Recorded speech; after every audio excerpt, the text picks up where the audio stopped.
महाराष्ट्र में दुष्काल की स्थिति और विभिन्न संवेदनशील मुद्दों को लेकर मंत्री बावनकुले ने महत्वपूर्ण बयान दिया है। उन्होंने बताया कि मुख्यमंत्री देवेंद्र फडणवीस पहले ही सभी पालक मंत्रियों और जिलाधिकारियों को आवश्यक उपाय सुझा चुके हैं। इसी के तहत दुष्काल की स्थिति से निपटने के लिए विभागों को दिशा निर्देश देने हेतु यह बैठक आयोजित की गई है। महिला आरक्षण विधेयक पर बोलते हुए उन्होंने कांग्रेस पर तीखा हमला किया और आरोप लगाया कि कांग्रेस ने इस विधेयक को रोककर 150 महिलाओं को विधानसभा तक पहुंचने से वंचित कर दिया है। खरं तर आमच्या बहिणींचा विश्वासघात आणि एखादी भ्रूण हत्या व्हावी असं कृत्य काँग्रेसने केलं आहे। संपूर्ण देशामध्ये आक्रोशाचं वातावरण आहे। 70 कोटी आमच्या लाडक्या बहिणी या महाराष्ट्रातल्या देशातल्या काँग्रेसच्या या दुष्कृत्याचा बदला घेतल्याशिवाय राहणार नाही। माननीय पंतप्रधान नरेंद्र मोदीजींनी 350 महिला खासदारांना संसदेत येण्याची संधी निर्माण केली होती।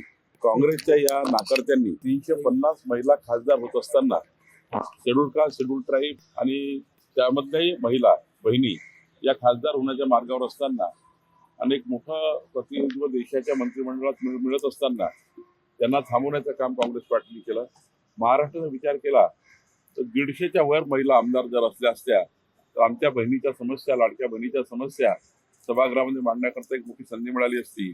महाराष्ट्रात 170 महिलांना या ठिकाणी सत्तेपासून दूर ठेवण्याचं काम कांग्रेस पार्टी ने किया है। यवतमाल में लापता लड़कियों के मामले में उन्होंने कहा कि पुलिस को पूरे प्रकरण की जानकारी है, इसीलिए मुख्यमंत्री स्वयं इस पर ध्यान दे रहे हैं।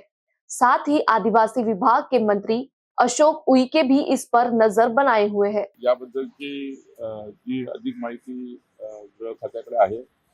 माननीय देवेंद्रजी याविषयी लक्ष घातलेलं आहे। मी लक्ष घालेन आणि विदर्भाचा प्रश्न असल्यामुळे नक्कीच या ठिकाणी हा प्रश्न किती मुली गेलेल्या आहेत, काय आदिवासी मंत्री त्या भागात आहे अशोक उईके तेही चर्चा करते। निश्चितपणे यामध्ये पूर्ण चौकशी सरकार करेल। नागपुर के मानकापुर मामले में उन्होंने बताया कि पुलिस ने आरोपी को गिरफ्तार कर सख्त कार्रवाई की है।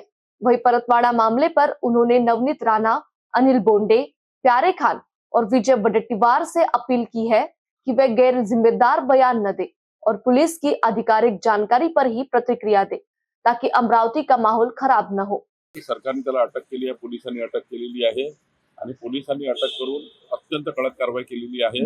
आणि अशा प्रकारचं जे नागपूरमध्ये एक भयंकर प्रकरण, याचा जो प्रभाव पुढचा होता तो फार मोठा होता, पण ते थांबवण्याचं काम पोलिसांनी केलं। मी वारंवारच सांगितलं आहे की कुठलाही पक्षाचा नेता, काँग्रेस असो, भाजप असो, नवनीत राणाजी असो, अनिल बोंडेजी असो, प्यारे खानजी असो, विजय वडेट्टीवारजी असो, या सर्वांनी अशा संवेदनशील प्रकरणामध्ये कुठल्याही पद्धतीने संपूर्ण पोलिसांचा प्रेस आल्याशिवाय, पोलिसांची पूर्ण माहिती बाहेर आल्याशिवाय, पोलीस पूर्ण माहिती देत नाही तोपर्यंत अशा प्रकरणामध्ये थोडा आरोप प्रत्यारोप, शंका कुशंका व्यक्त करून या ठिकाणी दोन धर्मामध्ये तेढ लावून अमरावतीचं अत्यंत आनंदाचं वातावरण त्या ठिकाणी खराब होणे याची काळजी आम्ही सर्वांनी घ्यायची आहे।